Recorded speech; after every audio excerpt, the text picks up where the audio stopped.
Senator Ted Cruz is defending himself tonight after taking a lot of heat for heading to a resort in Cancun with his family during this winter storm. Here's Matt Doherty. Tonight, the senator is calling the trip a mistake and says he had misgivings from the moment he sat down in his seat on the plane. Senator Ted Cruz returned to Houston from Cancun at about 4 o'clock this afternoon. Houston police were waiting for him and escorted the senator through customs and out a less public exit, avoiding the news crews at the arrival gate.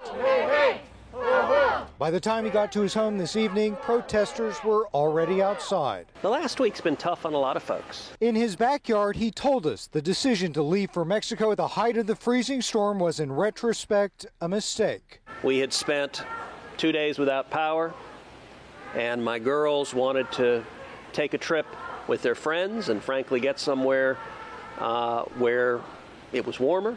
Huddled around their fireplace in winter coats, Cruz and his daughters came up with the idea to leave for the beach. They said, "Look, why don't we take a trip? Let's go somewhere where it's not so cold." Cruz says he booked the trip when his family and more than 1 million others in the Houston area were suffering amid freezing temperatures and without power during the storm.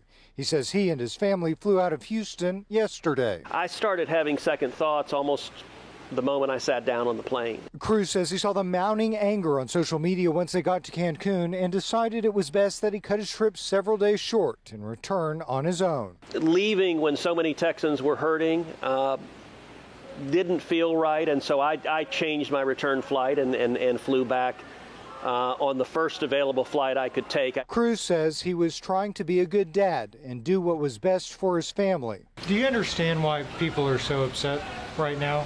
And it sounds like you do have a little bit of remorse from this. Do you feel that it's deserved or no?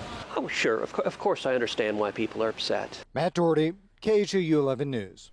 And you can watch the senator's full interview on our KHOU 11 YouTube page.